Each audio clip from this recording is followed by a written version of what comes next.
Ethereum is like the Las Vegas Strip, and then like Solana is a casino that we've all walked into.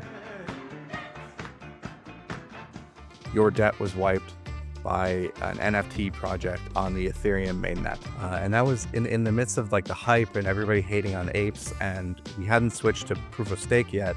So all of the entire left was mad about the environmental impacts. They got so much hate from taking money from us. There was just the thing he was calling the biggest LARP. And I was like, is Kevin calling us the biggest LARP? Like, are we like LARPing public goods? And then he actually had a thing that was real called. I heard that. I wish I didn't hear that, but I just heard that. So, you do some transactions there and like, oh, that didn't go through, and okay, you're kind of fine with it. It's crazy like how we treat money in a sense in Web3, like really like an experiment sometimes. Like, is it the price for experimenting? People spending USDC on porn or whatever else it is, and they can censor transactions. Like, okay, fine. Like, I'm never going to use the China stablecoin, but there is a market for people who will use that. Nowhere else, people are like, okay, that grant's gone. That was a good learning experience. You're like, fuck no. Call a customer service. I want my $1,000 back. Like 99% of people in the world are like, who can I call to fix this? Like, I think it's more safe to leave money in Aave than I do in a bank. So I think leaving money in a bank is like getting money at the casino. Welcome to the GreenPilled.network podcast. If you're just joining us, we're building a coordination, a network society of thousands of hackers, dreamers, and doers using crypto to bring positive sum digital systems to the world. This podcast features the people who are doing it, and we publish a season of 5 to 10 episodes every couple months. This season is about how to DAO. I am releasing a book with my co-author, Punkar, who is also a DAO native person, and we are really excited about helping people find prosperity and to help them thrive in the frontier. For time immemorial, people have gone to the frontier in order to find new prosperity, new opportunities, and our generation's frontier is the internet. We want to teach people about the future of DAOs, the future of internet coordination, and this season of How to DAO is all about how do we do that? How do we DAO? How do we find more prosperity in the internet frontier? And this guest season of 5 to 10 episodes is going to be about how to DAO. The next voices that you'll hear will be myself or my guest co-host Punkar talking about how to DAO. Hope you enjoy this season. See you. Peace. Welcome to the How to DAO podcast, brought to you by GreenPilled.network. And join us today for discussion with Web3 pioneer Joshua Lapidus, also known as 0x Joshua. Joshua currently serves as senior diplomat at Asos Finance, partner at AI16Z DAO, and executive steward at Opolis and ETH Denver. His work, which includes driving DAO innovation with platforms like Opolis and organizing major Web3 events like ETH Denver, embodies the spirit of decentralization and collaboration. During our conversation, we will explore Joshua's journey, delve into his groundbreaking initiatives, and discover how projects like AI16Z DAO and Asos and events like ETH Denver are shaping the future of Web3.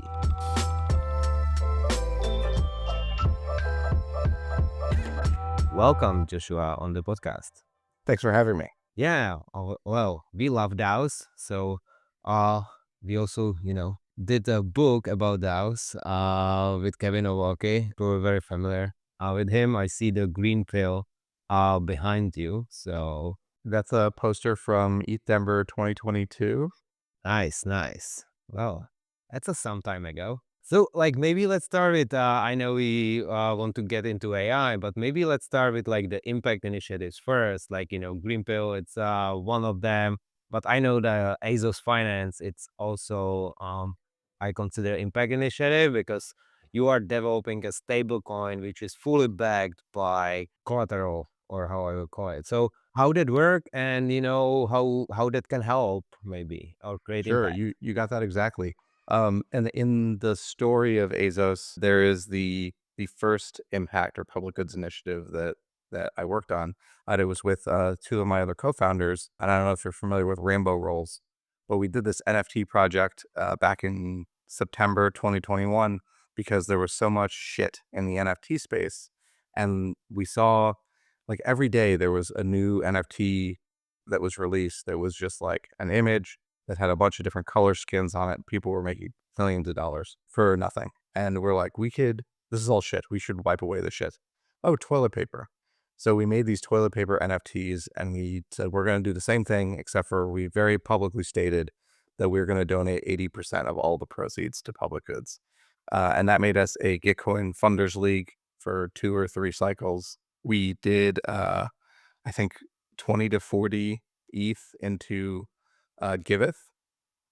So we gave directly to Giveth, and then we onboarded RIP Medical Debt, which is they've changed their name. They're an organization that we'd found out about through Last Week Tonight with John Oliver, where they're a debt collector, and they buy medical debt all the way down the stream for like 1 cent on the dollar.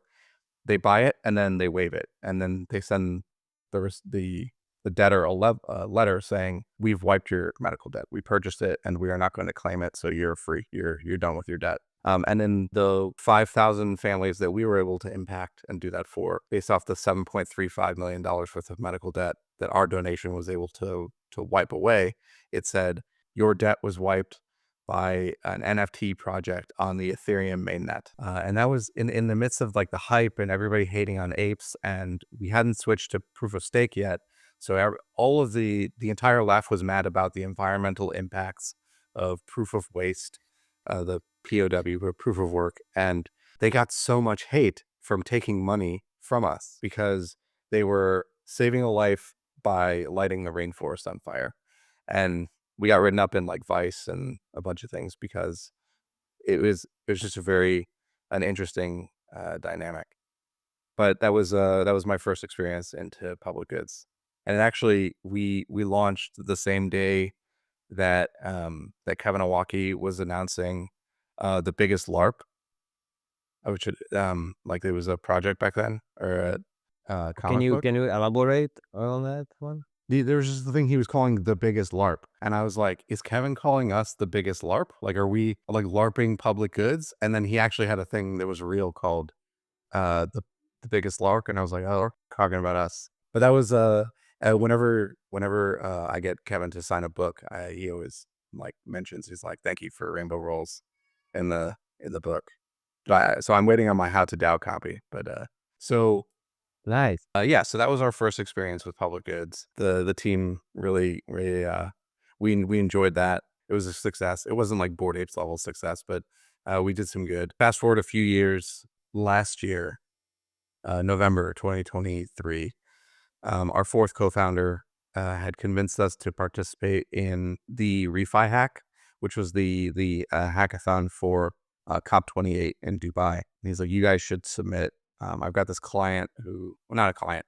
I've got this guy who could really use something like this. And so we put a hackathon team together and we won the Refi hack. Then after ETH Denver in February, I joined the team full time.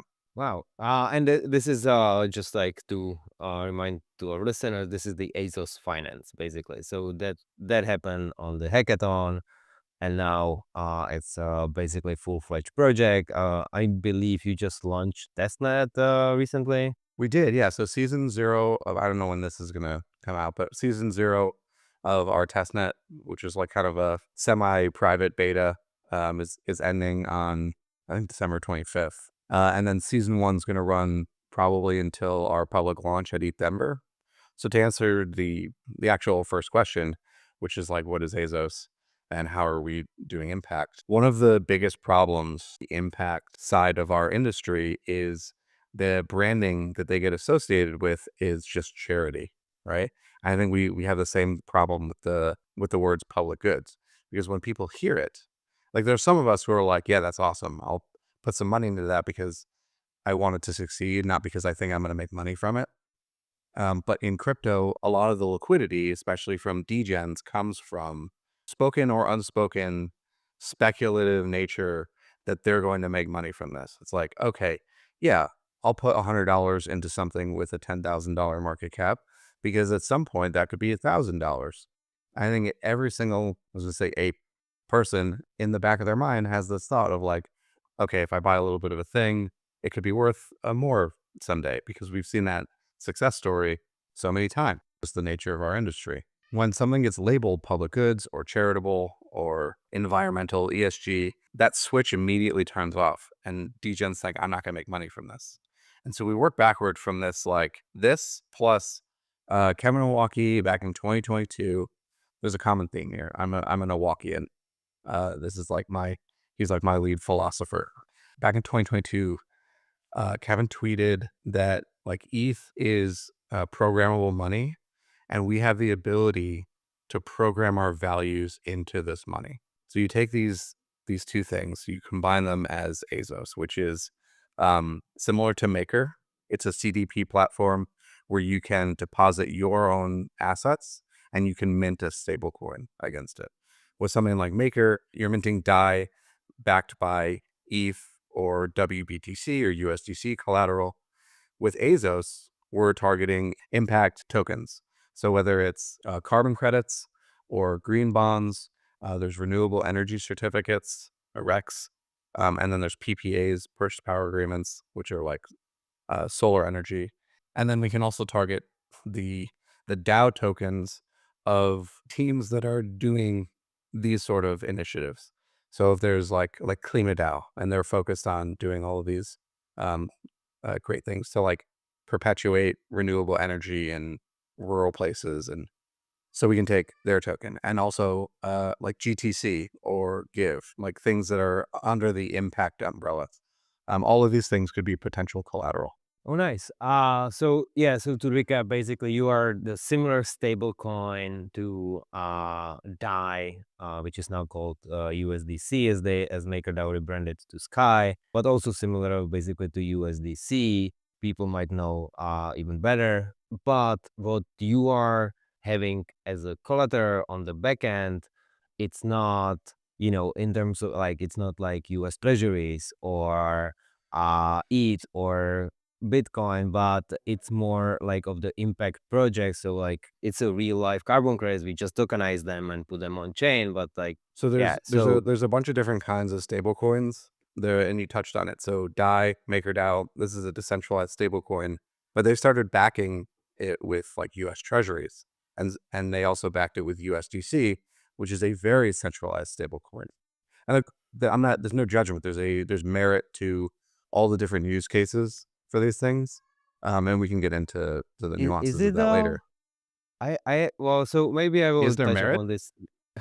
So like I had the discussion yesterday about Yeah. USDC. Like, we are building this like very decentralized system, very sovereign system called Ethereum. And now we like the most used stablecoin, it's fully centralized. So basically, can be wiped out by one Yeah. person. Those are two different conversations, but we can touch on both of them here. So yes, there is merit because it's not meant for us. Like we shouldn't be using USDC. We're using it because that's the one that is off ramp through Coinbase most easily with zero fees. That's the one that vendors are starting to accept. It's the closest to US dollar. So we're using it right now as a stopgap. Like the whole ecosystem, because we are rallying behind a thing that needs to succeed so we can prove out a use case so we could do all the other things. So I don't think that we're going to permanently be using USDC. I mean, there's great, like one of our partners, Glow, which is like very similar to USDC, except for they give away the interest rather than making billions of dollars like Circle does. And like I love the team. So shout out to Glow Dollar. Yeah. They're So great. the reason that they have significant merit is because it's not for us.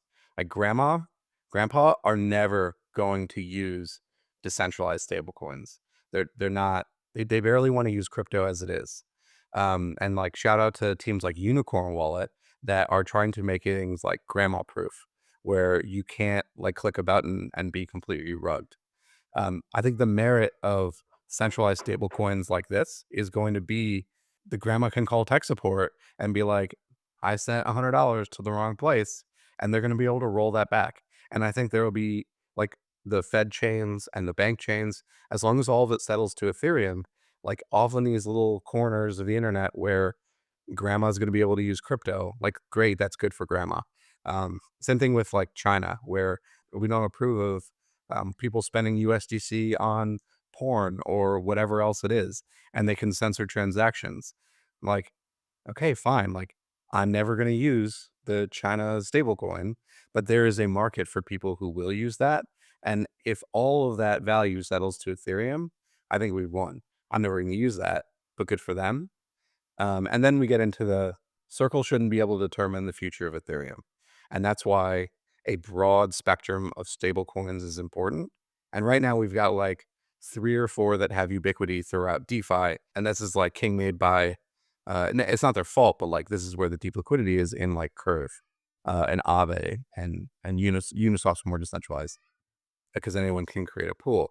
But because of these gates that do exist, and the gates exist for quality purposes, so we need to grow other stablecoins to the point where they're accepted and then integrate them into DeFi to mitigate the risk of USDC and USDT, which like, I mean, I've been around since 2017 and there's been USDT FUD the entire time. Eventually it could collapse. Eventually it could not. But like, that's still a sort of Damocles that we're just waiting on. Yeah, but I like how you describe it. There is this outer circle, which is basically the convenience circle, kind of like we want to onboard more people into crypto. We want to enable basically everyone be able to interact in like, let's say, safe way with crypto. And we have this outer circle, which is maybe a little bit more centralized, but that's for the convenience and ease of use.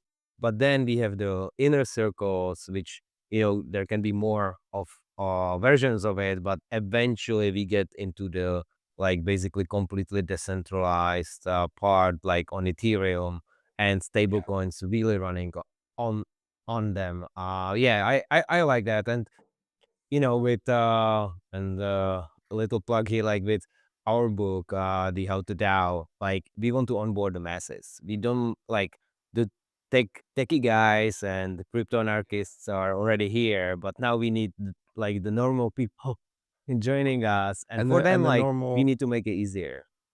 yeah, well, and easy, and like the normal people, they expect UI that's as sleek as Venmo and PayPal and Facebook is what they're using, right? These are olds who need the guardrails, and our industry is famously like, do your own research, use at your own risk, and it's like your grandma's not going to use at her own risk. She wants guardrails.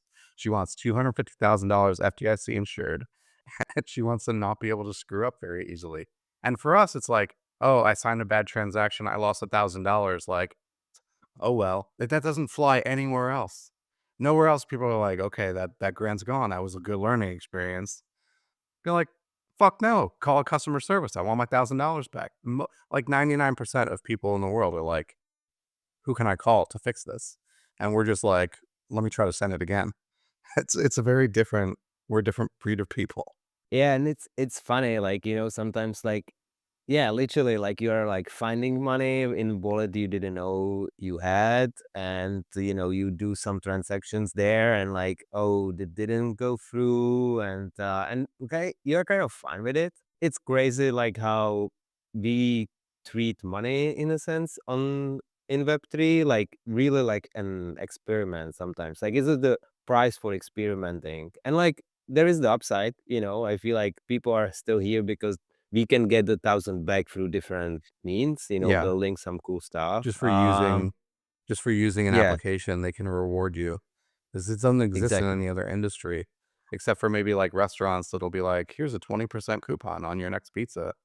And it's like there's that. Or I could try to use this new DeFi protocol, and if I leave $500 worth of LP in it, like I could get an airdrop worth $1,000, $2,000. That's like, of course I'm gonna patronize this new thing.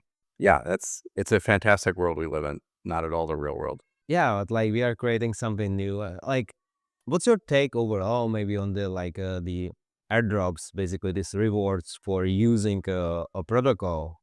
I think we live in one giant casino, not like Ethereum specifically. I think like Ethereum is like the Las Vegas Strip, and then like Solana is a casino that we've all walked into. And when we think about money on chain, it's, at least I do, it's all in-game currency until you leave the casino. And so you're taking one victory, one airdrop, and you're walking to another table and you're playing again. And it's just like, not that DeFi is one giant casino, because there's a lot of really solid infrastructure that are being built, but we're experimenting with different tables in the casino. And a lot of those tables get ripped out if they don't test well. New games are being created constantly. And like, it took years to figure out what the craps table was going to be, you know? Like, that wasn't the first casino game ever invented, but it's one of the most popular ones that stuck around. I also don't think that using DeFi should necessarily be equated to gambling, because it's more secure than that. But if we're considering all of finances whole to be some sort of gambling, I don't know. That's an interesting line I don't want to go down. Like, I think it's more safe to leave money in Aave than I do in a bank. So I think leaving money in a bank is like gambling at the casino.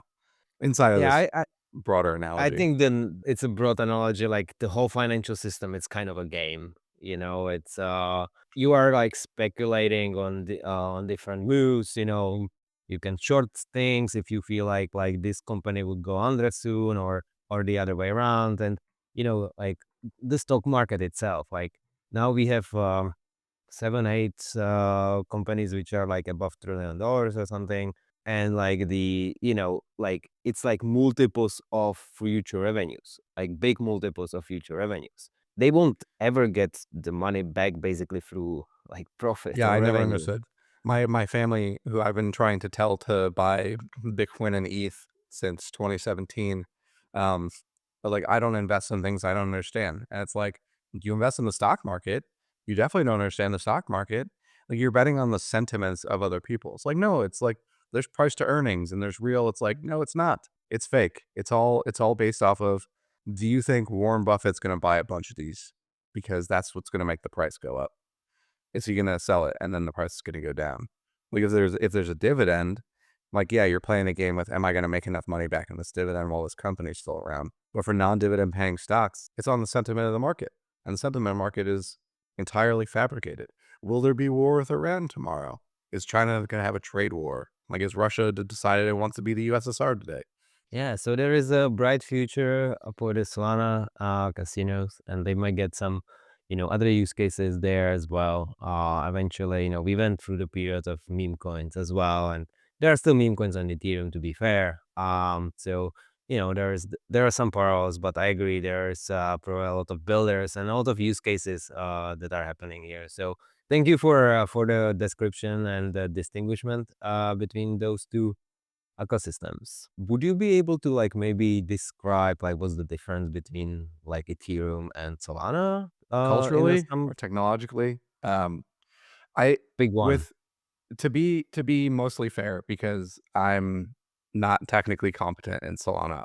We've been trying the last few months. We deployed a so this is part of the AI 16Z thing. So I don't like actively contribute. When I say I'm a partner, I'm a token holder.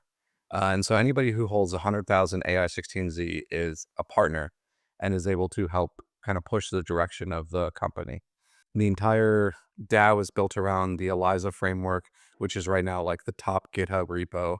There's so many people who are contributing to it. And this is kind of becoming the shelling point of like decentralized AI. And my interest in it is the DAO side of things, where we're trying to make sure that, so like, and I like talking about the Geeks, Mops, and Sociopaths. It's a chapter from the book Meaningness. But I share it all the time on Twitter, and we should include it here because you all should read this. In Geeks, Mops, and Sociopaths, there's a concept, the geeks, that's us. We're the ones who are like building stuff. They're those creators, and for the most part, we're fanatics. Anyone listening to this is likely a fanatic. But then there's mops, and the mops are like the general public.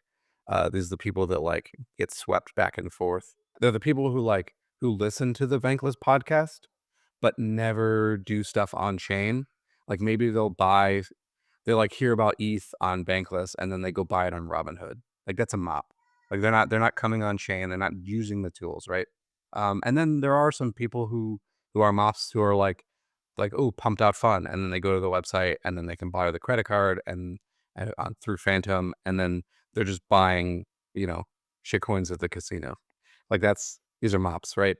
I like Mops got swept up by ICOs, and then DeFi summer forks. So there were like we had like Wi-Fi, but then there was Wi-Fi with a double I, and there were people who were participating in these forks.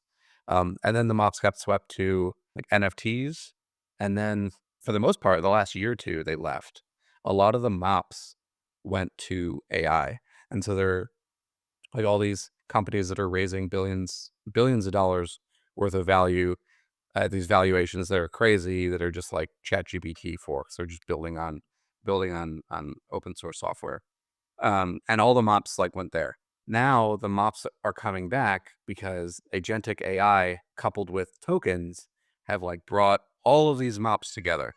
And Mops get swept by sociopaths. Sociopaths in this context are just the people who are trying their best to monetize the Mops, but they don't really care about the culture. They're just like, let's see how much money we can make from this. And all of this is culminated here in agentic AI. And there's kind of a back and forth of hype between Base and the virtuals and the Conquer, and then Solana, which is the AI 16Z and all these different pump fund agent AIs that are popping up.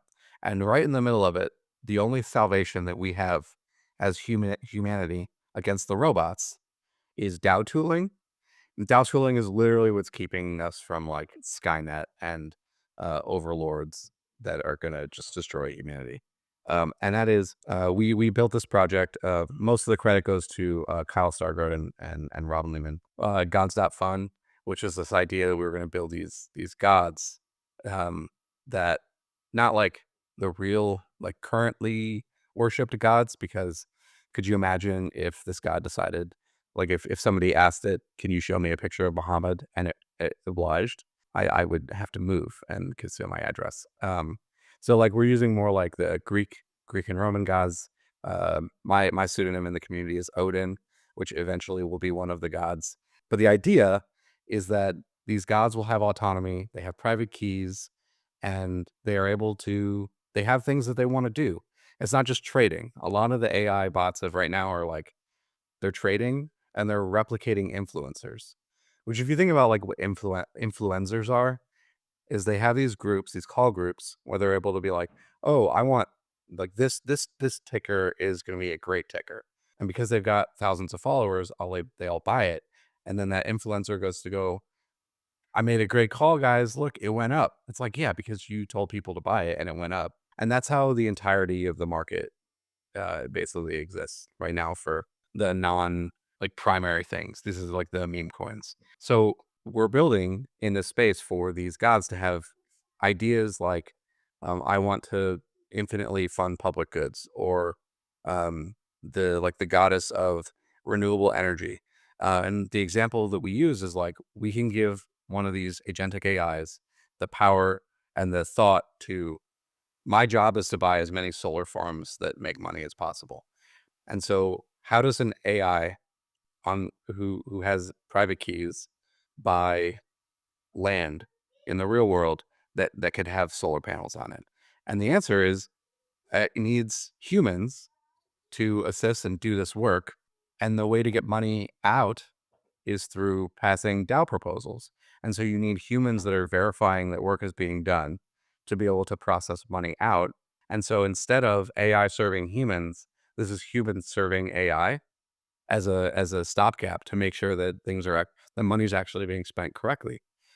And so theoretically, once this AI bot is launched, this god, it could be like 6 months to a year before it owns literally every solar farm in the world. Like if there's a speculative flywheel and she just keeps getting enough money to continue doing it, like what's to stop her? The humans is the only thing that could stop her. But that would be really cool if we deployed a god agent who just then spent millions of dollars, billions of dollars putting solar panels everywhere. Wow. It's a couple. I feel like there is a couple things to unpack here. So just like for some of our listeners, they might be like little new to crypto. Joshua mentioned like at the beginning, like Pumps of Fun, which is like a kind of DAO platform on Solana. So there is like a lot of meme coins or DAOs launch through that. Mention also Phantom, which is I think the most popular Solana based wallet but Yeah, now it they actually has support it has Ethereum multi-chain. too, Yeah. but it only has like 5 RPCs, so you could use like Ethereum, Base, Arbitrum, maybe Polygon, but it's very narrow in scope, and you can't just add infinite RPCs. Or if you can, I haven't figured out how yet. Yeah, so yeah, it's like mostly Solana, but like you can use that wallet on Ethereum as well. And there's the project, so AI 16Z DAO, which is basically like creating AI agents, if I'm not mistaken. But can you maybe elaborate a little bit more on like what the AI 16Z DAO project actually doing and how it's connected to the gods you were describing? Yeah, so Gods is a project that is a partner of AI16Z, but it's not like the main thing. So they've got Eliza, and then they've got AI Degen Spartan, which are two of their like gods, not gods, their main agentic Frameworks. AIs. Yeah, we're the base of the capabilities of what this agentic AI is able to do.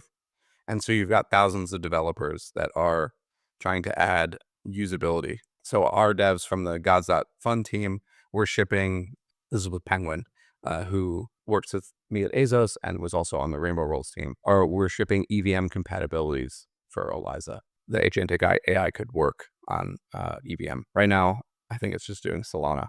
Nice, nice. So basically, like, yeah, I see AI 16Z DAO, like, it's a kind of the framework, so you can check the GitHub, the Elisa GitHub, or like learn more if you are technical, and you can build Yeah. on top of it, or Basically, you can they contribute. run very regular seminars on how to get up to speed on doing this. They're in the Discord. Sometimes they're on Twitter Spaces.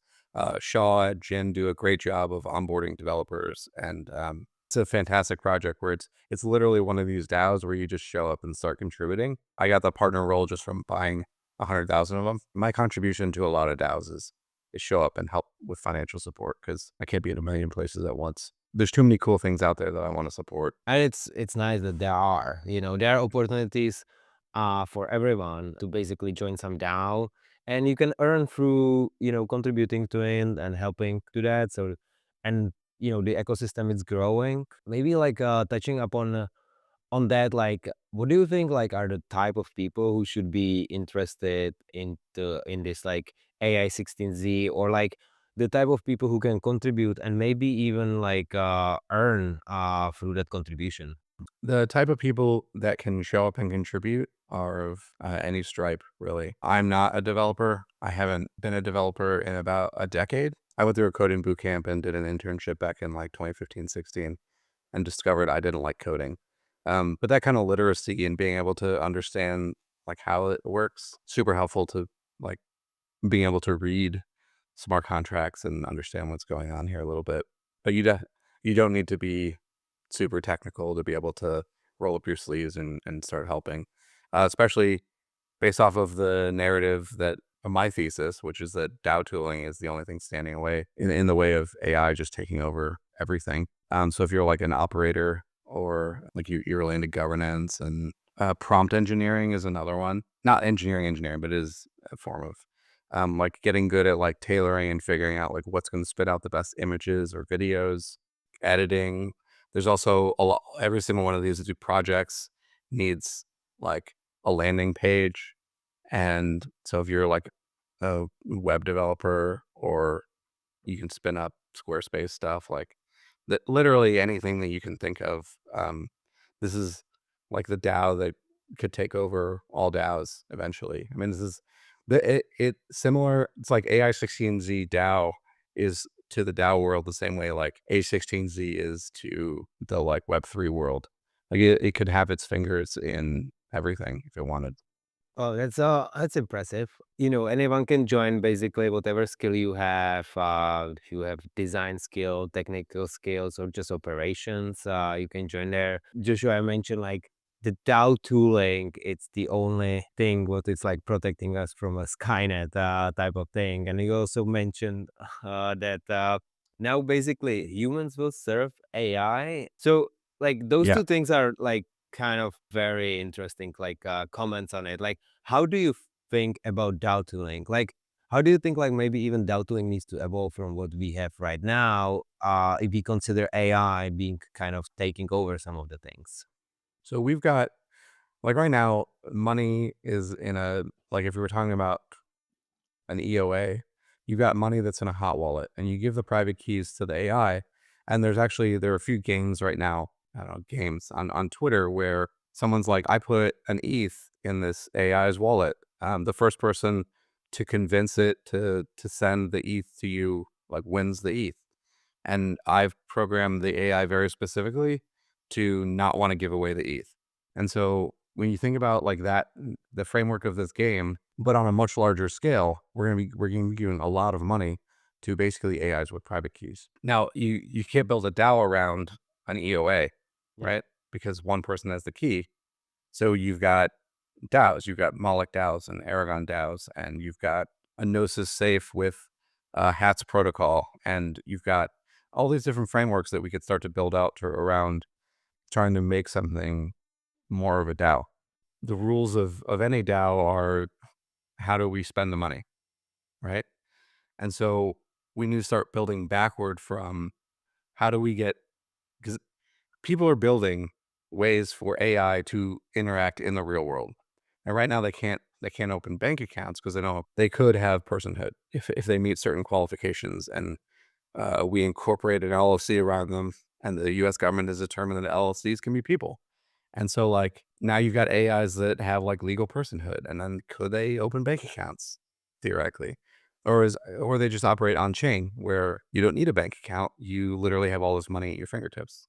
So DAO tooling comes into play where if there is a situation in which bad people are going to try to steal stuff, they're going to try to steal stuff. Like if we create honeypots with hundreds of millions of dollars, billions of dollars, you think Lazarus is going to be like, hey, it might be easier to try to convince this AI to give me the money than it is to hack these DeFi protocols that have been audited multiple times, or socially engineer some people. Probably easier to try socially engineer an AI than it is to get into the email. Maybe not. Who knows? But if we start to build proper DAO tooling around like a system of checks and balances around the AI just being able to spend money without humans to assist it. So setting up, like, let's say at the very, very basics, a multi-sig in which the AI is going to execute a transaction, but it needs 3 other human signers to verify the work and say, yes, the work was done. So whether it's like the AI wants a logo, the AI says, oh, I want a new logo that doesn't make me look stupid. So, you've got 3 humans who have to verify that the logo is made and that it is not stupid. Obviously, these things are subjective, and we're never going to get away from total subjectivity.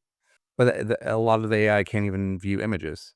So how is it going to know if a logo was made and if the logo looks stupid? No, we need humans who have a financial stake in the success of a DAO or in the success of following one of these AI gods to back him, her, them up. And the more robust tooling we build for humans to make sure that money is spent efficiently. It's the same thing with DAOs that are not involved with AI. We still are coming up with ways to efficiently spend money that don't get bogged down. And so this is just another X factor in that same equation. Nice. So if I understand it correctly, like basically the AI can do some of the work, but we have the people who will be still kind of there to provide the check and balances in a sense. So if there is the person who convinced AI to send billion of dollars worth of ETH to their wallets, there will still be the people saying like, well, this transaction, it sounds fishy, so we won't approve it, kind of type of deal. And then like similar to how we use AI probably like on daily basis with like ChatGPT, it's like we give it some prompt, we see the results, we don't like it, we reprompt it, or like, put some suggestions there, like, and it will get better over time as it saves kind of the information, what was the preference of a DAO. This makes total sense. Do you think like the old DAOs like which already exist would be like implementing like this type of AI bots very soon, or is it more like a play for like newly created DAOs and you really need to like start from the scratch in a sense? I think you'll get both, but it's a very interesting concept of DAOs right now. If it added a DAO member who was an agentic AI who started making proposals based off of what it thought the DAO should do to move forward, it would still need whatever the majority is for that DAO to pass that thing. I think eventually, I mean, they're probably not ready now, but like in a few months, because there's like a bunch of concurrent hackathons that are running right now, and millions of dollars in prizes to get these things more ready for whatever prime time is. Yeah, I think every DAO will eventually have an AI agent in it that has shares in the DAO that's like trying to help move the DAO forward. I mean, if one of the theses is that DAOs get stuck because humans can't agree on a direction, and now all of a sudden you've got an AI with a character file of this is the mission statement and the values of the DAO, help us move forward. Like, how do you argue with that? It's like, okay, yeah, this person, this AI actually does know like what is the right direction of the DAO. Let's follow it. And now you've got AIs that are just leading these DAOs. Yeah, I think that we're very close to that being a reality. By the time this episode comes out, it could be a thing already. Well, that makes sense. Like, when I'm thinking like how much information like the AI can process and really summarized in like nice actionable plan. Sometimes like I use it like I need to sort out my own thoughts, like provide guidance just for myself. And like it kind of works like from, I I can talk for minutes to AI, you know, put all my ideas there and then like just like, can you help me like navigate through my Oh, own I haven't thoughts? tried And that it yet. That actually sounds like fun. yeah, like I'm actually talking to AI like to ChatGPT more than I'm actually like writing it, because like I can just like put my thoughts there right away and then it will just summarize them very nicely, or whatever I prompted with. So I feel like that will be the same for the DAOs. Like there's so many DAO chat, like on different channels, and you have the Discord and you have the discourse, the forums, and the AI just like absorb it all, and then we can just ask, hey, can you find like what are like the three maybe direction we can go, and what are the pros and cons? And it will just in a seconds basically put it out there.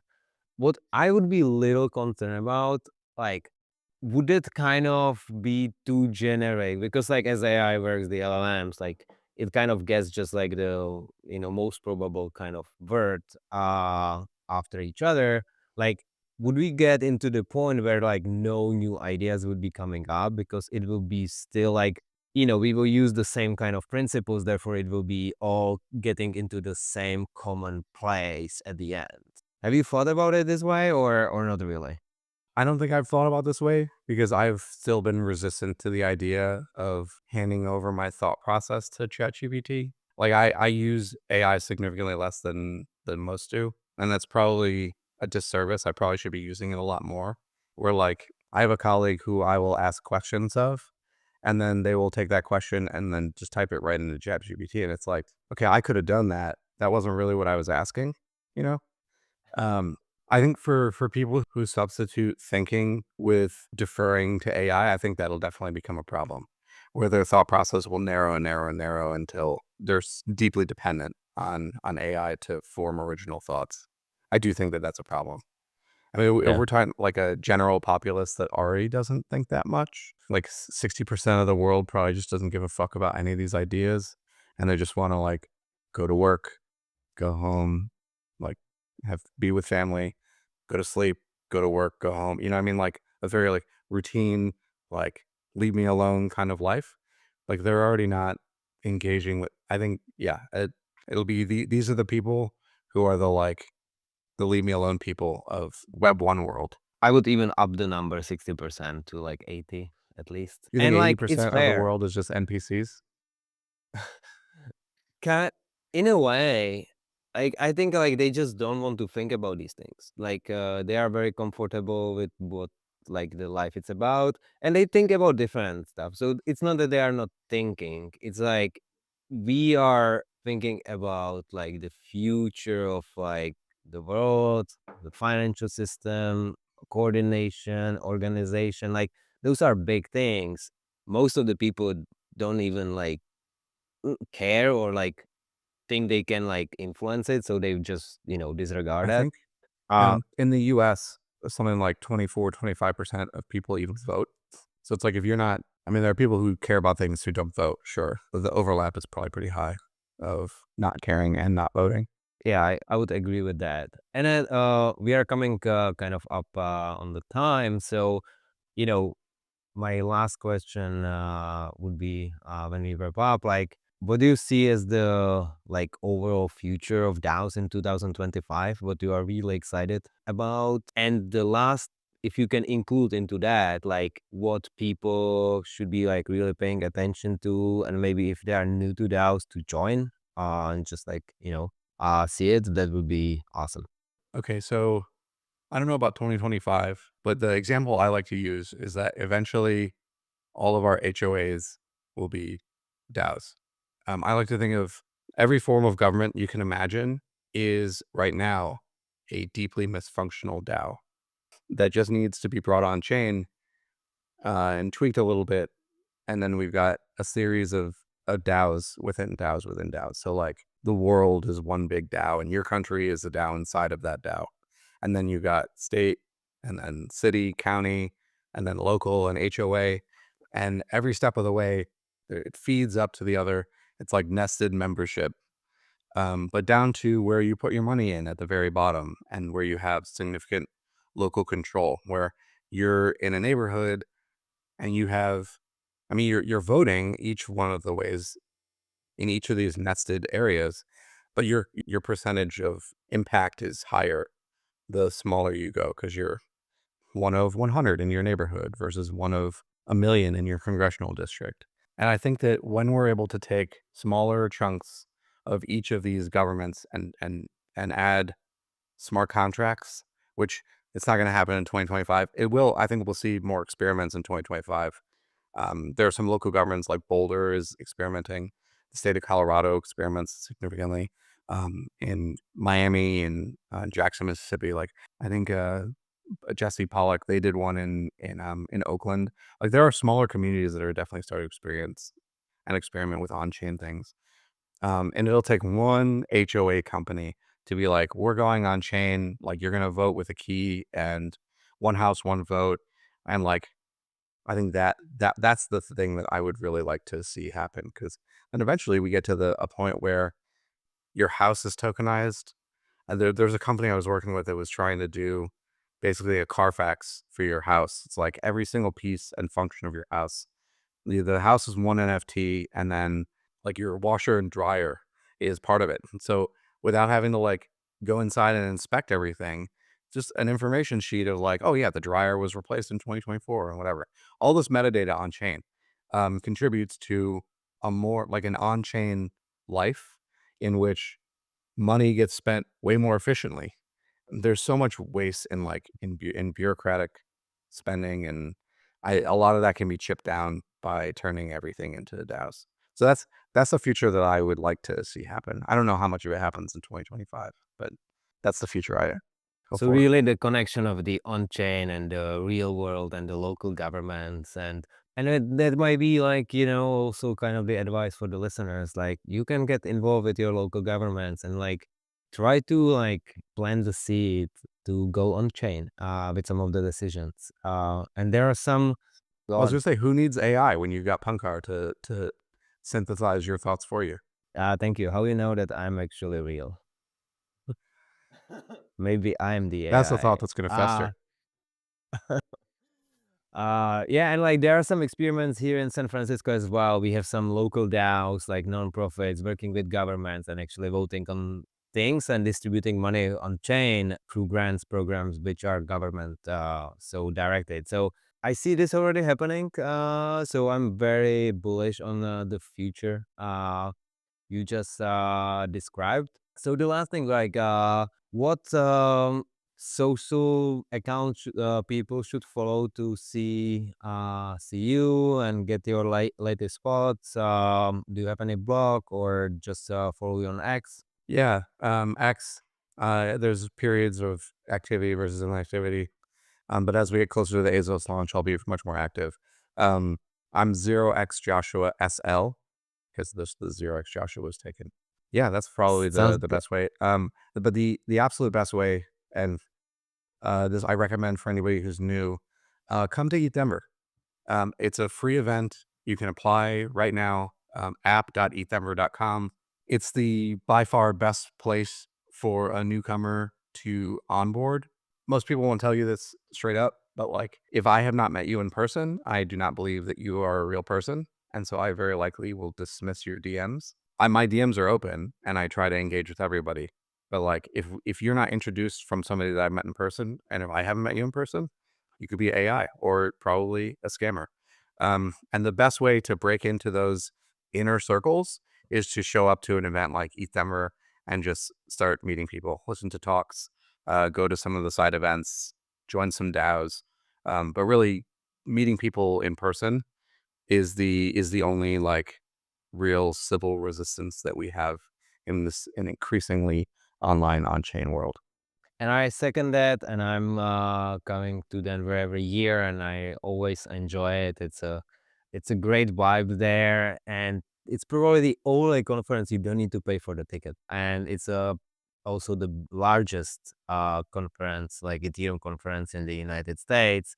It's So also community owned. definitely, yeah, exactly. And we as a community just got dividends recently, I believe.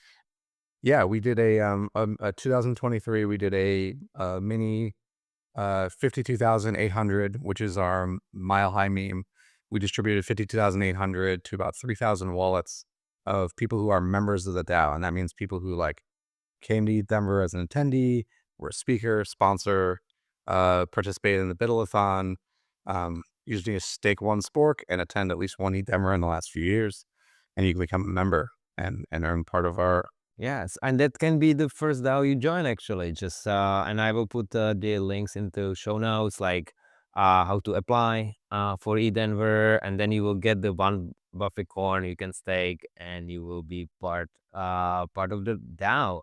So yeah, thank you, Joshua, for that. I think this is great advice for the people, and it will be happening end of February. So Mhm. very soon. Yeah, thank you for all the takes. I will include the links in the show notes. And one more time, I'm saying if you want to learn more about DAOs, you should pre-order our book Is this called the one How I to pre-ordered? DAO.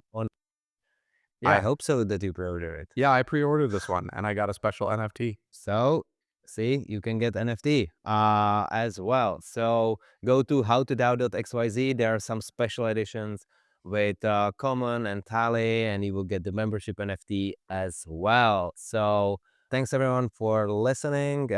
Joshua, thank you for coming, and see you at the next episode. Thank you for tuning into How to DAO. If you are excited about the future of DAOs, as we are, don't forget to check our book, How to DAO, available on Amazon.